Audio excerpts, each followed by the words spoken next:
I think you make Lane say no. Right. I mean, he's going to score points. He knows the state. Obviously, he knows the program. Does he want to leave Ole Miss? I don't know. Can you get away with being quirky at Ole Miss in a way that you might not be able to at Florida? No, excuse me. Let me say that. You can, if you are Lane Kiffin, I think that you can get away with being quirky anywhere in America. Is it because he has Florida by the balls at this point? Leverage, yes. They've had fever dreams about him for more than 12 months.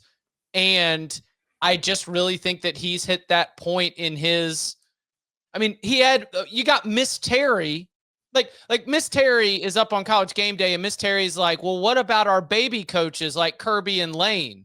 Well, you know what the difference between those two is? Kirby's got national championships, but Lane still gets mentioned in that class, even though he does not have SEC championships, even though he does not have national championships, because he's just Lane Kiffin, you know? I think the cult of personality, the force of personality around Lane Kiffin allows him that if he shows up in Gainesville, Florida will let him be Lane Kiffin. I think that is my bet right now. I would agree with that. Yeah. So I think he's probably one. It's probably like Drinkwitz and Jedd Fisch, 2, 3. You know, if you think about it, if you're Eli, you have done a great job embracing NIL, right? You score points. You have done a great job of hiring coordinators when you've lost your coordinators to bigger programs. You probably want to get to a point where you're not losing coordinators to bigger programs. You're only losing coordinators to head coaching jobs.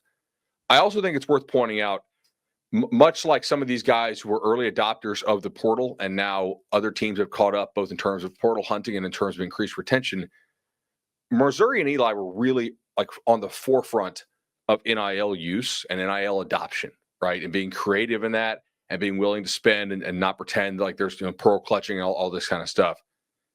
Now the sport has somewhat caught up. I do think Missouri still has a strong NIL program. They're not lacking there. It's just other people have closed the gap, right? For a while, Missouri was one of the best NIL teams in the SEC, and they are still a very good one. But I don't think that they have this edge over maybe like half the teams out there that they once did. So is it going to be harder to sustain this at Missouri, especially now that you have the 9-game conference schedule coming? I think potentially. So like if I'm Eli, I'm looking to get out. If I can get to a place that I think is an awesome place, which, Florida when it's at its best can be. It's also a place with a lot of pressure, and a lot of weird stuff. Not like weirdo stuff. I don't think you need to spell doom and gloom for the future of the Missouri football program. No, 100%. While also acknowledging Eli Drinkwitz is just a good ass coach. That when we're just like ranking coaches who seem to get it and seem to be able to get results in this modern era, then Eli Drinkwitz is going to be out there on that list. He's going to be able to do a lot of the things that you want. And I don't think that you're breaking hearts to say that if I am someone who, like he's from where he's from, but man, he's coached all over the place. Right. We're not going to do he's tied to one specific place. If I'm sitting there at Missouri and Florida calls, I take the conversation. So 100%. I mean, I'm sure they'll call Marcus Freeman, just say, hey, how are you doing? Right. Yeah. So, I think that is Lane, Eli, Jedd Fisch. Jedd Fisch at Washington, of course, somebody who is a University of Florida alum, somebody whose first coaching job, I believe, was a GA for Steve Spurrier. Mm-hmm. I mean, he told us, this isn't a bad thing. I mean, like he was telling us in Las Vegas about the annual trips he still does with his college buddies. You think those golf trips with his college buddies are filled with people who don't love the Florida football program? Yeah, exactly. And would love to see him be able to go get a shot at it. I think Jedd Fisch is another good shout. And if you're Florida, because you're Florida, all of these names are at least worth taking the temperature and having those conversations before you start to advance. Because remember, a job is never offered until it's accepted, right, Bud? That's correct. Yes. That is correct. So that way they were always our first choice. But whether it's an outright conversation, an outright interview, or just kind of back channeling this thing, I don't know, man. I'm a completely uninvested observer, except for covering the story. Those are 3 good options. Like if I'm the University of Florida and I felt like those are good potential choices, then I don't feel bad about moving on from Billy Napier. And maybe you needed to just to go ahead and get those conversations going. I think if you're a Florida fan, you have some trepidation because they don't have a president, because they don't have a dean of the law school, because they don't have a dean of the medical school right now. They have an interim president. There are a lot more not bigger, but like similarly large things that the president has to tackle. This has been left in the hands of Scott Strickland, the athletic director. And, given that he has not been good at hiring coaches at Florida so far, for the most part, you probably are like, do you really trust him to make the correct hire? I don't know. Maybe. Like if you had a non-interim president, is Scott Strickland still around? They won in basketball. You know any Florida fans who are still real happy today because the basketball thing? I don't. Like so I do. Her name is Jacqueline D'Agostino, and okay. she lives that shit, man. That's fair. Hey, when you were a Dazzler, you were sitting there courtside for all the basketball games. I think she was there for the 2014 run. I think was when she was in school, but that's a whole nother question. We'll get Jacqueline and Jake to weigh in on the Florida coaching search for the Cover 3 podcast soon. You did not mention a name. You know which name you did not mention? No. James Franklin. Oh, I don't think Florida fans would be happy to have James Franklin at all, man. Wow. I mean, you play a lot more big-time games in the SEC than you do in the Big Ten, and his record in big games is awful. Are you sure that's a James Franklin thing and not a Penn State thing? Well, so if you think he has poor game management, now that the sport is a lot tighter, that means he's having to make more critical decisions more times per year.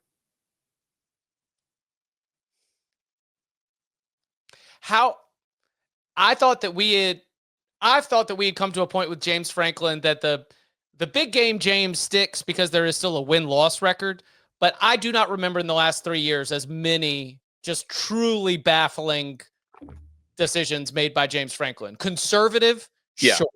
But I don't know if there's been a lot of like 3-4 years ago, you'd have like, what is he doing right now? Like the clock is running. Don't you realize what's happened? I don't anecdotally have on my mental notepad a long list of that continuing to be something that would stick with him. If I was a Florida fan, I think James Franklin's a pretty good hire. That's somebody who was successful in the SEC at Vanderbilt and somebody who's won a whole lot of ball games. And look, you might need to have, maybe James Franklin's not your national championship winner, but maybe James Franklin gets you a hell of a lot closer than Billy Napier was. Yeah, but I don't think if you're Florida, you want to hire a guy who doesn't have a national championship ceiling. Okay. Like it's hard to fundraise off that. I don't think UF fans would be very happy, and UF boosters would be happy to have James Franklin, right? If you think you are a better job than Penn State, you don't go hire the guy Penn State just fired. Also, and I think James Franklin would do a really good job at a lot of programs. He doesn't score points. And Florida fans, they don't want to sit in those steel bleachers in the swamp in September and watch these 13-10 games. But I get it. Like the guy's track record is really solid. It's a lot easier to say, hey, we don't lose games we shouldn't, than actually go out there and do it. He does up until this year, very rarely have letdowns. So Florida State head coach James Franklin. I mean, if he wants to come for cheap, I just think I don't know. Because losing the games you shouldn't lose is a job there. I mean, like there's a reason I took Stanford money line, right? Like it's called hedging happiness. Yeah, Norvell's doing a really bad job. And when you're outspending most of your conference foes by like 40 or 50%, like that's inexcusable. I think there's a lot of folks who will have success at FSU. Yeah, because Franklin is offering that, like, well, we're not going to lose to Stanford. We're not going to have these horrendous losses down the line. Okay. We'll get to more dominoes and other expectations here in just a second after we hit a break. So let's say they strike out. Let's say Auburn. Well, actually, that's more the dominoes. But let's say for whatever reason, Lane says, I'm going to hang at Ole Miss. Gets a brand new deal, a huge investment, and he's like, man, I just like being me in Oxford. And maybe Drinkwitz looks at Florida and looks at the leadership situation and.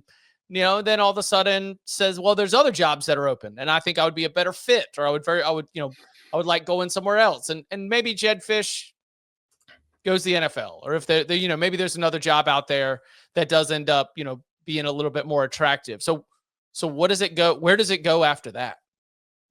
I mean, I think Golesh does a really good job. Oh. I don't think Florida wants to go G5, but like I think he does well, man. You know, I do. I think the scars of hiring they a Sun recruit Belt high school. I think the scars of hiring a Sun Belt coach is going to prevent hiring a head coach from the American, even if that's agreed, not fair. But should it?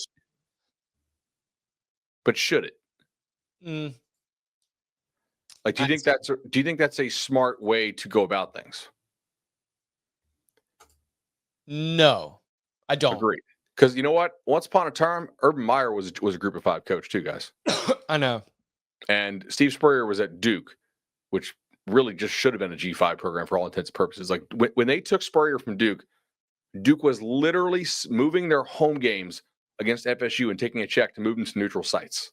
You can look it up. Like they were playing Duke home games in Orlando, Florida for money. Like the 2 best coaches in your history were basically G5 or glorified G5 coaches before they came to you. Golesh also coached for Tennessee. Should and would are different, you know? Yeah.